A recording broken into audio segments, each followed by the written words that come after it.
warahmatullahi wabarakatuh.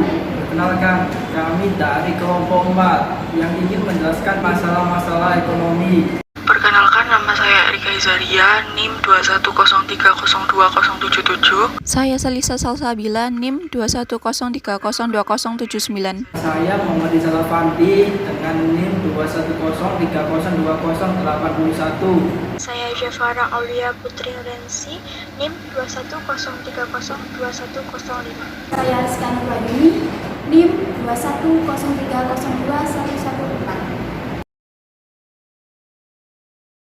Definisi dari kegiatan ekonomi itu sendiri adalah perilaku atau tindakan manusia yang bertujuan untuk memenuhi kebutuhan hidup dan dilandaskan prinsip-prinsip ekonomi. Kegiatan ekonomi mengacu pada kegiatan memproduksi, membeli, menjual, dan mendistribusikan barang dan jasa yang melibatkan kebijakan moneter. Kegiatan ekonomi dibagi menjadi 3. Yang pertama, produksi, yakni suatu kegiatan menghasilkan barang dan jasa. Tujuan produksi antara lain untuk memenuhi kebutuhan konsumen dan mendapat keuntungan bagi para produsen. Yang kedua yaitu distribusi. Distribusi adalah suatu kegiatan menyalurkan barang atau jasa agar sampai ke tangan konsumen. Tujuan dari distribusi itu sendiri yaitu guna menjaga kelangsungan hidup kegiatan produksi dan memudahkan akses konsumen untuk bisa menemukan barang atau jasa yang dibutuhkan. Ketiga, konsumsi. Konsumsi yaitu kegiatan yang dilakukan konsumen untuk memenuhi kebutuhan sehari-hari. Tujuan dari konsumsi yaitu untuk mengurangi nilai guna barang secara bertahap maupun sekaligus, dan untuk memuaskan kebutuhan rohani maupun jasmani. Di sini akan menjelaskan tentang cara menghitung kelahiran penduduk. Pertama adalah angka kelahiran kasar atau CPR. Rumus dari CPR sendiri yaitu angka kelahiran dibagi jumlah penduduk pada pertengahan tahun dikali 1000.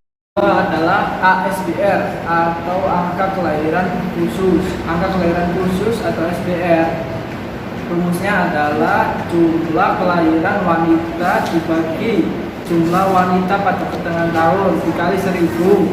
Yang terakhir adalah cara menghitung angka kelahiran umum atau GFR. Cara menghitung GFR sendiri yaitu dengan jumlah kelahiran wanita dibagi jumlah wanita produktif antara 15 sampai 49 tahun pada pertengahan tahun. Itu pun dikali 1000. Jelaskan tentang piramida penduduk. Piramida penduduk sendiri berfungsi untuk memberikan informasi tentang 1. Angka ketergantungan, 2. Tingkat pertumbuhan suatu negara, dan 3. Tentang jumlah penduduk produktif dan non-produktif. Piramida penduduk sendiri terbagi menjadi 3. Pertama ada ekspansif. Ekspansif menggambarkan tentang kelahiran yang tinggi dan kematian yang rendah. Piramida ekspansif biasanya terdapat di negara yang sedang berkembang, contohnya Indonesia. Kedua adalah piramida stasioner. Piramida stasioner menggambarkan kelahiran dan kematian seimbang.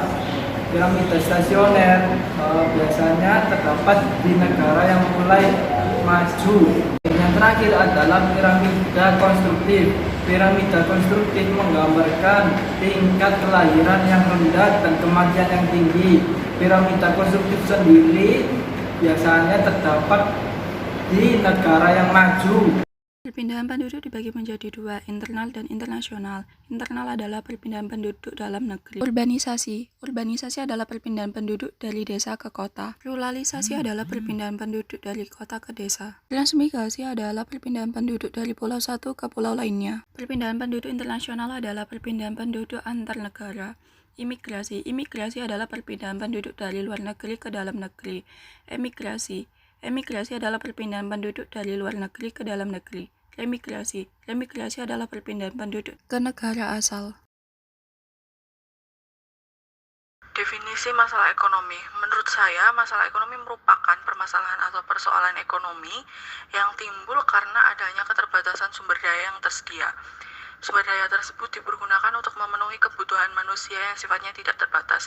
Sehingga jika disederhanakan, persoalan ekonomi berawal dari sumber daya yang terbatas untuk memenuhi kebutuhan atau keinginan yang sifatnya tidak terbatas. Batasan sumber daya. Pembahasan kita mengenai industri fundamental and independent economics problem sebenarnya merupakan pencerminan dari adanya kenyataan bahwa sumber daya yang tersedia bagi suatu perekonomian itu terbatas adanya. Artinya, sedikit sekali barang-barang yang memiliki sifat sebagai barang bebas, contohnya adalah udara. Hal ini membuat manusia menyadari untuk memperoleh suatu barang haruslah dikorbankan barang lainnya. Masalah kependudukan. Di luar ilmu ekonomi, maka cabang ilmu pengetahuan yang paling banyak menarik perhatian para ahli ekonomi adalah ilmu tentang kependudukan. Nah, di sini penduduk ialah pelaku produksi dan konsumsi. Jumlah serta mutu atau kuantitas serta kualitas penduduk suatu negara merupakan unsur penentu yang paling penting bagi kemampuan memproduksi serta standar hidup suatu negara. Masalah ekonomi klasik. Masalah produksi. Agar dapat memenuhi kebutuhan manusia, maka barang dan jasa harus tersedia. Demi memenuhi hal ini, produsen harus mengetahui barang dan jasa apa saja yang dibutuhkan masyarakat. Distribusi. Distribusi adalah kegiatan menyalurkan produk, barang, atau jasa dari produsen ke konsumen, agar produk tersebut tersebar luas. Intinya, distribusi dilakukan agar produk dari produsen bisa tersebar luas sampai ke tangan konsumen. Setelah produk tersedia, baru produk tersebut bisa dikonsumsi. Konsumsi. Sementara konsumsi adalah kegiatan menggunakan barang atau jasa untuk memenuhi kebutuhan. Tapi ada masalah yang terkadang timbul saat proses konsumsi ini. Barang yang diterima konsumen bisa langsung dikonsumsi habis, tidak terpakai, atau justru terbuang sia-sia. Alasannya karena harga produk yang tidak terjangkau atau kualitas produk yang tidak bagus. Masalah ekonomi modern, unsur what, merupakan masalah pokok pertama yang penting dalam ekonomi. Bagaimana produsen dapat menentukan barang dan jasa apa yang diproduksi. Selain itu, banyaknya jumlah produk juga harus diperhitungkan. Kenapa? Hal ini tentu karena kalau sampai salah perhitungan, produsen akan mengalami kerugian, bahkan bisa bangkrut karena barangnya menumpuk sia-sia. Contoh-contoh permasalahan ekonomi yang ada di Indonesia. Berikut ini beberapa contoh permasalahan ekonomi yang ada di Indonesia. Pertama, urgensi memperbaiki kuantitas dan kualitas pertumbuhan ekonomi. Indonesia mengalami pertumbuhan dengan rata-rata laju 5,27% dalam 2 dasawarsa terakhir pada tahun 2000 sampai 2018. Namun untuk keluar dari jebakan status negara berpendapatan menengah dan menjadi negara maju, laju pertumbuhan tersebut tidak cukup. Selain itu, Indonesia juga menghadapi masalah kualitas pertumbuhan ekonomi. Sebab angka kemiskinan, ketimpangan sosial, dan pengangguran di Indonesia masih tinggi. Kedua, dilema pertumbuhan ekonomi versus impor. Tingkat impor Indonesia masih tinggi. Hal ini dikarenakan output di sektor pertanian dan peternakan kian merendah sementara pertumbuhan penduduk, terutama kelas menengah, terus-menerus meningkat. Impor sendiri adalah kegiatan transportasi barang atau komoditas dari suatu negara ke negara. Proses impor umumnya adalah kegiatan memasukkan barang atau komoditas dari suatu negara lain ke dalam negeri. Selain itu, deindustrialisasi juga terjadi dengan lebih cepat. Indonesia mengalami penurunan porsi manufaktur terhadap PDB sebesar 7% dalam 10 tahun terakhir, padahal Thailand dan Malaysia tidak lebih dari 4%. Deindustrialisasi di Indonesia juga diperparah dengan berubah pola investasi asing yang cenderung berada di sektor tersier dibandingkan sekunder. Ketiga, daya saing rendah. Dalam 3 tahun terakhir, Indonesia sebagai negara tujuan investasi langsung terus mengalami penurunan. Selain itu, jumlah perusahaan di Indonesia juga mulai berkurang. Di sisi lain, Vietnam terus menunjukkan peningkatan performa dalam menarik FDI.